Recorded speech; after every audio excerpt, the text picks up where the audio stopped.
I am Frank Miller, 72 years old this year.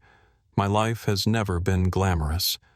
For the past 42 years, I've worked as a private driver for Richard Coleman, a wealthy tech entrepreneur in Chicago, and my childhood best friend. I drove his Rolls-Royce, taking him to meetings, picking him up from the airport, and sometimes just sitting and listening as he talked about his million-dollar deals. The job wasn't easy, but I never complained because I had a reason to live, to breathe, to endure. David, my son. David isn't my biological child. Over 30 years ago, my wife Linda and I adopted him from an orphanage in Cleveland. He was a scrawny kid with big round eyes, coughing constantly from asthma. His birth parents had abandoned him, leaving behind a sickly child no one wanted. But Linda and I were different. We saw in David a spark, a chance to be parents, to love. We brought him home, cared for him through sleepless nights when he struggled to breathe, and held him when asthma attacks left him trembling. I worked day and night, and Linda took up sewing jobs, all to afford his medicine hospital bills and to give David a decent life. We lived in a small apartment in Milwaukee, but I always dreamed of a bigger home for David. I wanted him to have a house, a future, a life where he wouldn't have to worry like we did.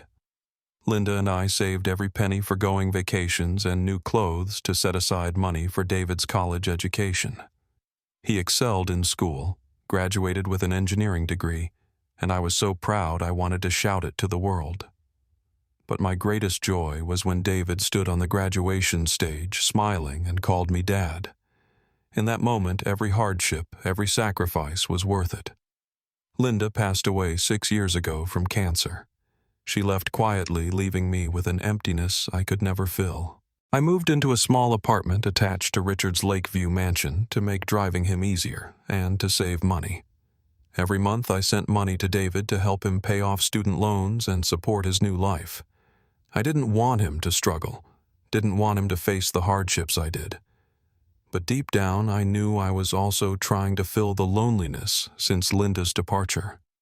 I'm old now, with white hair and a stooped back, but my heart still beats for David. He's the reason I wake up every morning, the light in my darkest days. I've never told him he was adopted. To me, David is my flesh and blood, my everything, and I've done all I could to give him a better life than mine. 12 years ago, Linda and I decided to buy a house for David. He had just gotten engaged to Julia, a beautiful but sharp-witted girl, and we wanted to give them a solid start. We found a small house in Pennsylvania, 3 bedrooms, with a lush green backyard, perfect for David and Julia to build their family. The house wasn't cheap, and Linda and I had to take out a bank loan, use up all our savings, and even sell our engagement ring. But we didn't regret it. It was a gift for David for his future. Time passed. David and Julia got married and moved into the new house. Linda and I kept working, paying off the bank loan and sending money to support them. Every time I visited, I saw David happy. The house filled with laughter. I thought I had done the right thing. But sometimes I noticed Julia's gaze. She looked at me as if I were just a driver, a hired hand, not David's father. I brushed it off, thinking it was just my imagination. I didn't want to disrupt my son's happiness. One morning, while driving Richard, I felt a sharp pain in my chest. It came on so suddenly that my hands trembled on the steering wheel. I pulled over, gasping for breath, trying to hide it. Richard noticed immediately. "Frank, are you okay? You look pale." I forced a smile, saying I was just tired, but I knew something was wrong. The doctor confirmed I had a heart condition. It wasn't too serious if I rested, but I could no longer drive safely. "Mr. Miller, you need to slow down," the doctor said. "If you don't, you could be in danger." I sat in the clinic, hands covering my face, thinking about the future. I had worked my whole life, sacrificed everything. But now my body was betraying me. I wasn't afraid of dying.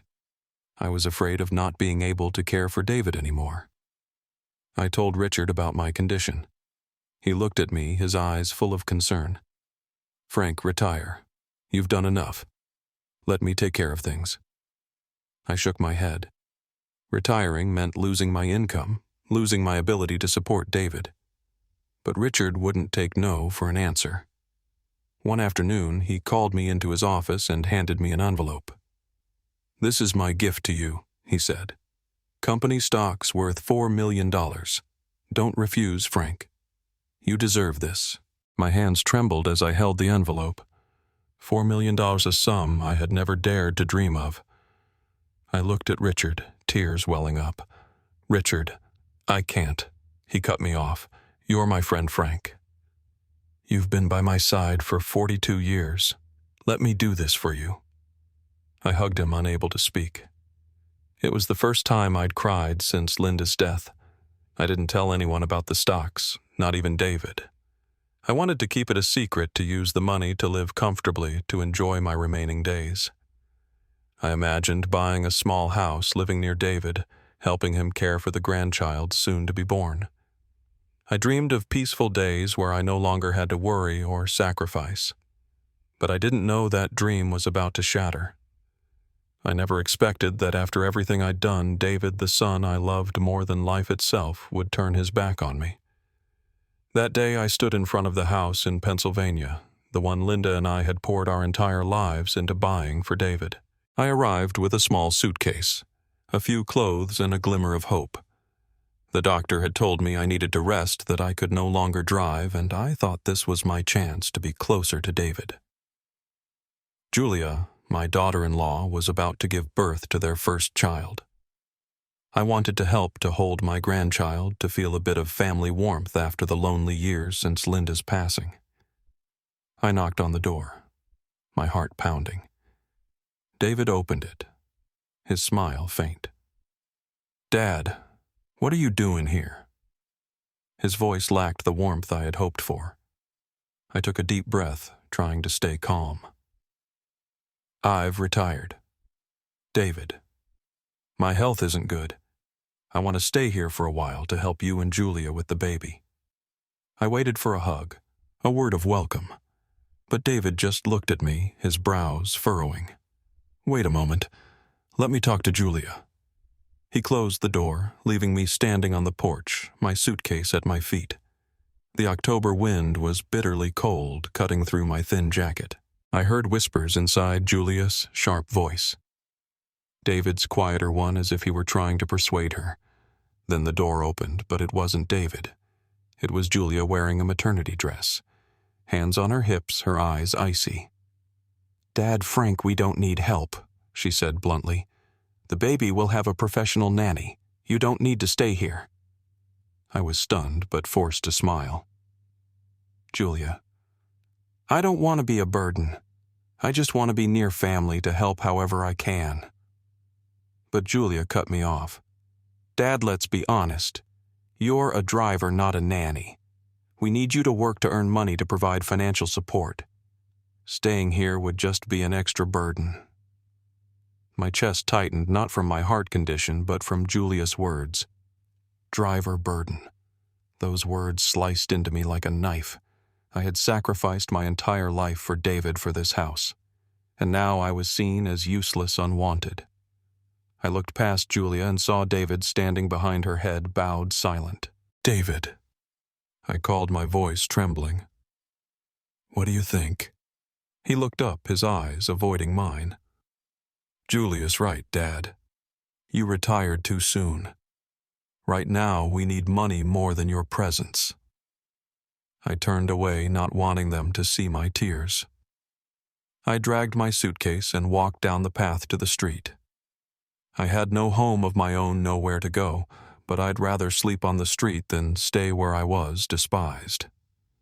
That night I returned to the small apartment attached to Richard's Lakeview mansion, lying in bed, staring at the ceiling. The image of David, head bowed, silent, haunted me. He had changed, or perhaps I had never truly understood my son. A few days later I received a message from Julia. It wasn't an apology, but a demand. "Dad, find a job. We need money to buy a new car for the baby." I read the message, my hands shaking. I called David, hoping for an honest conversation, but the person who answered was Julia's mother, Patricia, a prominent lawyer in downtown Chicago, Mr. Miller. she said, her voice cold as stone. David's busy. I'm speaking on his behalf. You should find a job, or better yet, move into a nursing home. Don't bother our family. I was speechless. Nursing home. They wanted to cast me aside as if I were an old, useless piece of furniture. I hung up my heart, aching, not from my condition, but from the harsh truth. My son's family didn't need me. I tried one more time. I refused to believe that David, the son I loved so dearly, could truly turn his back on me. I drove to Pennsylvania despite the increasingly frequent chest pains. I wanted to look into David's eyes, to hear him say that he was still my son. But this time, things were even worse. David opened the door, his eyes filled with irritation. "What are you doing here again, Dad?" I've made it clear. I took a deep breath, keeping my voice steady. "David, I have nowhere else to go. I just want to be near you, near my grandchild. I'm not asking for anything." But David cut me off, his tone harsh. "Dad, enough. You retired, you have no money, and now you want to mooch off us. You're a driver. What can you even contribute? Go find a job or move to a nursing home. Don't embarrass us." I stood frozen, as if slapped across the face. Mooch. Embarrass. Those words echoed in my mind, tearing my heart apart. I looked at David, searching for any trace of the little boy who once held my hand, who called me Dad with a radiant smile. But that boy was gone. In his place stood a stranger swayed by the pressures of Julia and her mother, Patricia blinded by ambition and contempt. "David," I said, my voice choking, "have you forgotten everything your mother and I did for you? This house, your tuition, everything, and you promised to take care of me." David scoffed a cold laugh. I'd never heard from him before. "Promised, don't be delusional." "Dad, this house is mine legally. You have no claim here. Just go. Don't make things worse." I turned away, tears streaming down my cheeks. I didn't want David to see my weakness, but my heart felt shattered. I drove back to Lakeview, my mind blank. That night, I opened the safe and took out a document. It was the contract David had signed 12 years ago when we gifted him the house. I still remember that day vividly, when we finalized the paperwork to put the house in David's name. When he held the keys in his hand, his eyes sparkled as if they contained the entire sky. "Dad, Mom, I don't know how to thank you," he said, hugging us tightly. I smiled, patting his shoulder, but a faint unease stirred in my heart. Back then, David was still so young, impulsive, and naive. I feared he might not fully grasp the value of what we had done for him. Linda shared the same concern. She gripped my hand tightly under the table, whispering, "Frank, we have to make sure David doesn't forget what his parents have done for him." I nodded silently. We didn't want him to take our gift for granted or to forget the years we had sacrificed for him. I proposed a separate contract, not because I distrusted David, but because I wanted him to understand responsibility. The contract required David to care for Linda and me in our old age. If he failed to do so, ownership of the house would revert to me. The terms were clear, drafted by a lawyer and properly notarized. I explained to David's son, "Your mom, and I don't ask for much, just that you remember us, that you take care of us when we need you. That's all." David nodded, signing without hesitation. "Dad, I promise I won't let you down." He smiled, and I believed him. I believed in my son's promise. The contract was stored safely in my safe. I never thought I'd need to use it, but I kept it as a reminder, a final safeguard for Linda's and my sacrifices. I had given David everything, and all I asked was that he keep his word. The words on the paper were still clear. David's signature still intact. The promise to care for me, the commitment to not be unfilial. I clutched the document, a mix of anger and pain surging within me. David had betrayed me. He had broken his promise, and he had broken my heart. I thought of Linda, how heartbroken she would be if she were alive to see David like this. I thought of the years we worked ourselves to exhaustion, the nights I stayed awake worrying about David, the times Linda sewed until her fingers bled to save money, all for what contempt and ingratitude. I couldn't let it end like this, not for my sake, but for Linda, for our sacrifices. I called an old lawyer, the one who had helped draft the contract. "Mr. Miller," he said after hearing my story, "your contract is ironclad. If David has violated it, you can reclaim the house." "But are you sure he's your son?"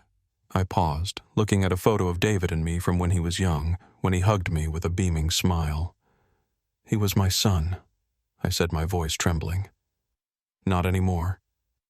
I decided to sue David not because I wanted the house, but because I wanted him to understand that kindness is not something to be trampled on.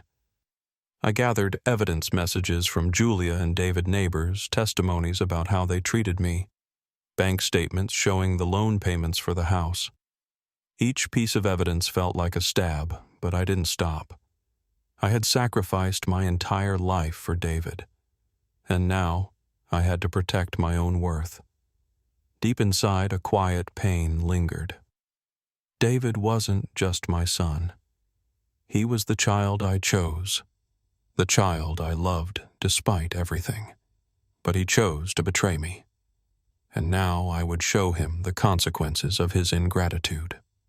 2 weeks later, I stood in a courtroom clutching the old yellowed contract that had aged with time. The Pennsylvania courtroom was packed that day, filled with unfamiliar faces, but my eyes were fixed on one person, David, my son. He sat across the room, shoulders slumped, his gaze avoiding mine. Beside him was Julia, her lips pressed tightly in tension, and Patricia, her mother, dressed in an expensive suit, her face cold and sharp, her eyes like daggers. Patricia was David's lawyer, and I knew she was confident of victory. She wasn't just any lawyer. She was one of downtown Chicago's most renowned, having won dozens of high-profile cases. Perhaps that's why the courtroom was so crowded. Everyone wanted to witness a trial featuring her. But I wasn't afraid. I had the truth on my side, and I had Linda in my heart, urging me to be strong. My lawyer, Mr. Thompson, stood up, his voice calm but incisive. "Your Honor, Mr. Frank Miller sacrificed his entire life to buy the house in Pennsylvania for his son, David Miller. He required David to sign a contract pledging to care for his parents in their old age in exchange for ownership of the house. This contract was legally notarized. However, David has violated this commitment, refusing to care for his father, insulting and belittling him. We request that the court revoke David's ownership and return the house to Mr. Frank Miller." Mr. Thompson presented the evidence one by one, the contract bearing David's signature, bank statements showing the loan payments Linda and I struggled to cover for 12 years, text messages from David calling me a freeloader, and neighbors' testimonies recounting how Julia and David had driven me away. Each piece of evidence was like a knife, not only cutting into my heart, but also chipping away at Patricia's confidence. I saw her frown, flipping through her papers, whispering urgently to David. Patricia rose, her voice resounding like a rehearsed speech. "Your Honor, Mr. Miller is exploiting an outdated contract to strip his son of his rightful property. David has lived in this house for 12 years, renovated it, and paid its taxes. Mr. Miller has no right to reclaim it over minor family disputes. Furthermore, as a driver, he lacks the financial means to maintain the property. His claim is unreasonable and driven by vengeance." My hands clenched, my face burning with anger. Minor disputes. Patricia had no idea about the sleepless nights I spent worrying for David, the days Linda sewed until her fingers bled to save money, or the heart pains that made me think I might die. I wanted to stand and shout at her, but Mr. Thompson placed a hand on my shoulder, shaking his head. "Let the court decide, Frank. The trial lasted 3 days. Each side won a battle. Patricia tried to argue that the contract was invalid, claiming I had gifted the house to David without conditions. But Mr. Thompson countered every point, highlighting the contract's clear terms, its legal notarization, and David's unfilial behavior. An unexpected witness appeared, Mrs. Green, David's neighbor, who had seen Julia chase me out of the house. Mr. Frank just wanted to help, she told the court. But Julia and David treated him like a stranger. I heard David call him a failure. It was shameful. I watched David as Mrs. Green spoke. He stared at the floor, his hands gripping the chair tightly. Julia whispered something to Patricia, but Patricia shook her head, her eyes beginning to waver. I knew she was realizing she was losing. On the day of the verdict, the judge, an older woman, looked directly at me. "Mr. Miller," she said, "I see in you a father who sacrificed everything for his son. Your contract is clear and the evidence is compelling. David Miller has violated his commitment to care for his father when he needed it most. The court hereby revokes David Miller's ownership of the house in Pennsylvania and transfers ownership to Mr. Frank Miller." The gavel struck, shattering the tense silence. I sat there, tears streaming down my cheeks. It wasn't about reclaiming the house. It was about defending my worth, Linda's worth, and the years we lived for David. I glanced at Patricia. She stood frozen, her face pale, clutching her briefcase. David buried his face in his hands, his shoulders trembling. Julia gripped his arm, her eyes blazing with anger as if blaming the world. As I left the courtroom, I heard Patricia shouting at David in the hallway. "You made me look like a fool.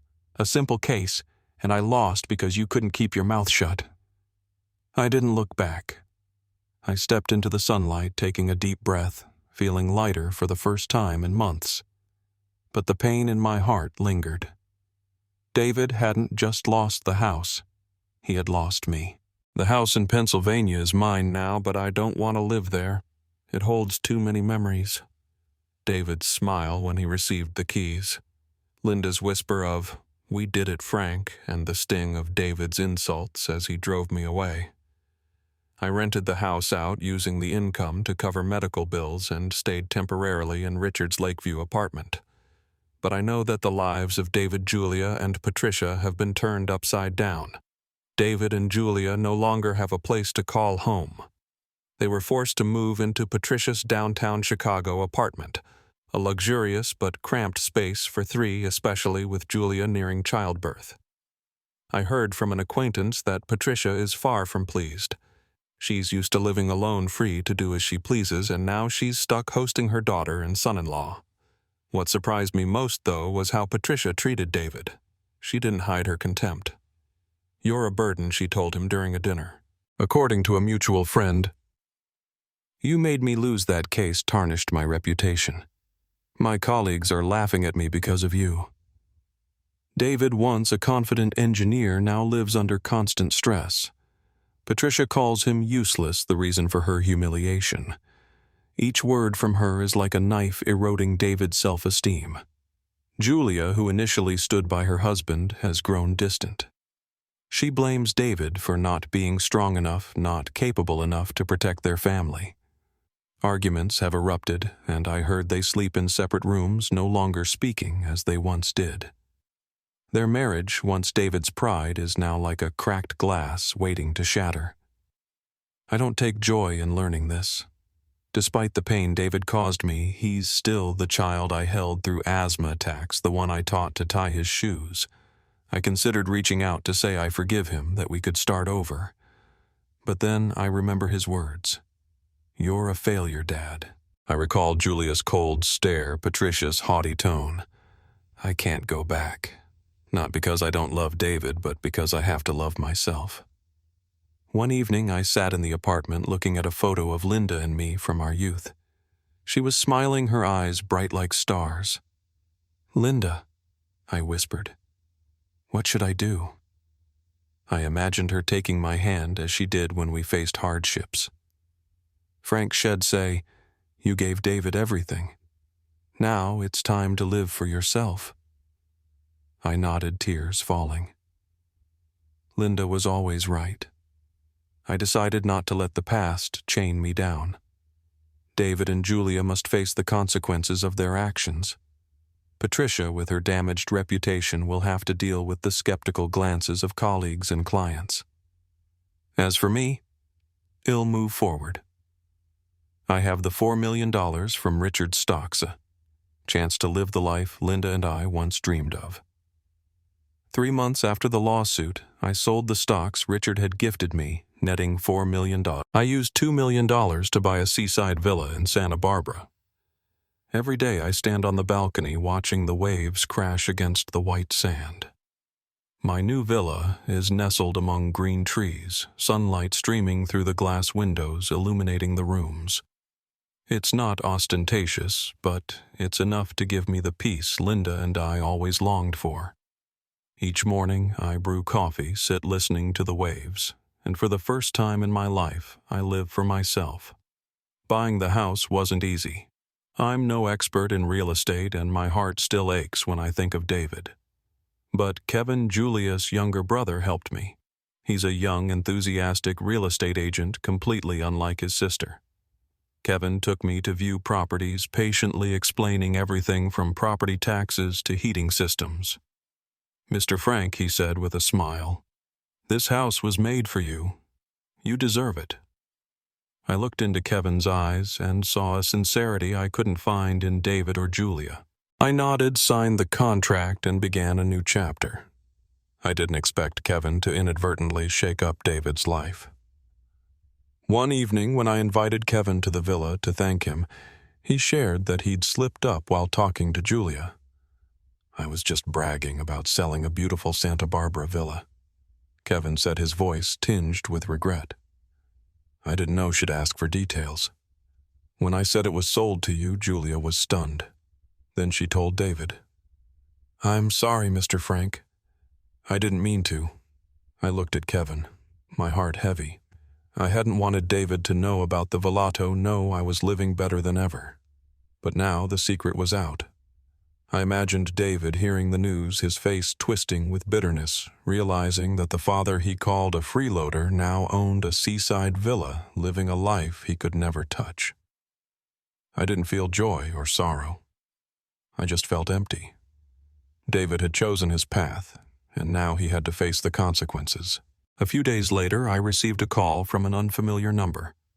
It was David. I hesitated, my finger hovering over the screen. Part of me wanted to answer, to believe he was calling to apologize, to mend our broken bond. But another part, the part scarred by his insults, reminded me to stay strong. I didn't pick up. David left a voicemail, his voice trembling. "Dad, I heard about your new house. I want to see you, please." I listened to the message 3 times, my heart aching. But I didn't call back. Not because I was angry, but because I knew David wasn't sorry. He was just desperate. Kevin later shared that David was living in hell. Patricia, Julia's mother, relentlessly mocked him, calling him a failure for losing the house, for losing his dignity. Julia, now a mother to their newborn, grew even more distant, blaming David for not being able to provide for their family. Kevin said David was close to breaking, drinking heavily, constantly fighting with Julia. I listened, my heart heavy. I had once dreamed of a happy family for David, but now he was left with only loneliness and regret. I turned back to the sea, the waves still crashing steadily. I thought of Linda, of the nights she held my hand, saying we'd overcome any hardship for David. But now I realized I couldn't save David from himself. I had given him everything, and he threw it away. This villa, this new life, is my reward, not my revenge. But I know for David, it will be a deep, piercing wound. One afternoon, as I was painting on the terrace, a new hobby I'd taken up to soothe my soul, the doorbell rang. I wiped my hands and descended the stairs, thinking it might be Kevin or a delivery person. But when I opened the door, I froze. David stood there, his hair disheveled, eyes sunken with dark circles, his shirt wrinkled. He looked at me, his lips trembling.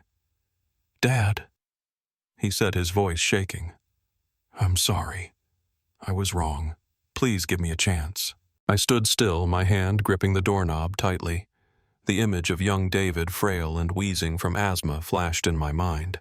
But then I remembered the David of today, the one who called me a failure, who let Julia and Patricia humiliate me.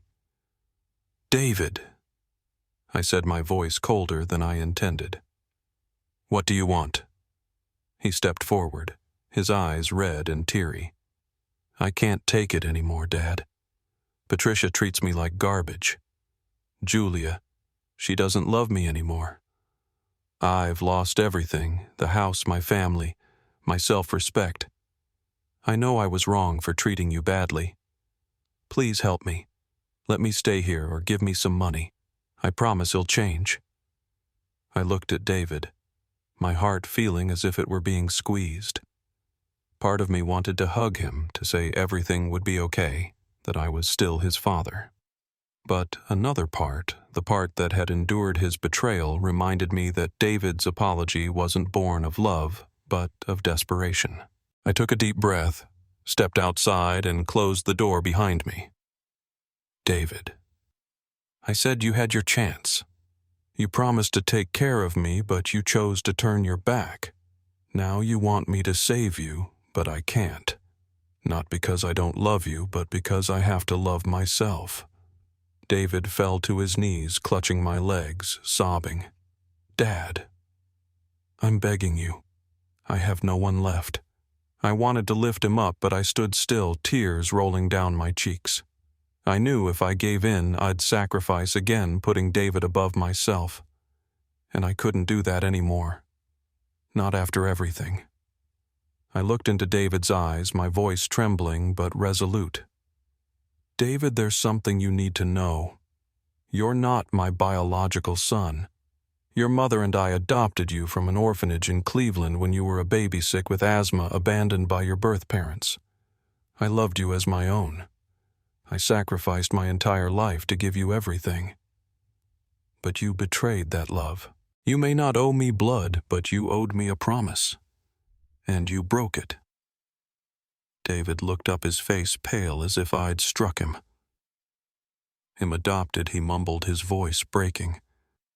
I nodded, tears falling. "Yes.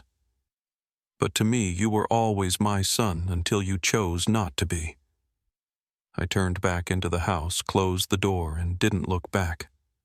I heard David crying outside, but I didn't open the door. I could not because I hated him. I'm sorry, but I need to protect my heart. That night I sat on the balcony staring at the dark sea. I thought of David, the boy I'd saved from the orphanage and the man who had hurt me. I thought of Linda, of our sacrifices. I had given David everything, but I couldn't give him gratitude. I blocked David's number, Julius and Patricius. The final thread had snapped, and for the first time I felt free. Now, at 72, I live the days I never dared to dream of: painting, playing golf, joining a community club where I've made new friends. They call me Frank the Sea Painter, and I laugh my heart light. I no longer have contact with David, Julia, or Patricia. The truth about David's adoption severed the last tie. I don't hate him. I only regret that he didn't cherish what Linda and I sacrificed. Once at the golf club, a friend asked Frank, "Do you regret adopting David?" I looked out at the sea, remembering the smile of young David the day I brought him home from the orphanage. "No," I said, smiling. "I don't regret it. I only wish I'd protected my own worth sooner." Linda remains in my heart. Every night I look at her photo on the table and whisper, "Linda, I did it." I imagine her smiling, holding my hand as she used to. I've learned that kindness shouldn't come at the cost of self-destruction. I gave David everything, but now I choose myself. Today I received an invitation to a community art exhibition. My painting of the sea has been chosen to hang in the center. I stand before the mirror, adjusting my suit jacket, smiling at the silver-haired man looking back. He's no longer the driver who slaved for his son. As Frank Miller, a man who found happiness in the simple things. The sea still crashes outside, steady and endless. I step out of the house breathing in the salty air. My new life begins here. And this time, I'll live for myself, for Linda, for the dreams we once forgot. I close the door, my heart at peace. My journey at last has found its shore.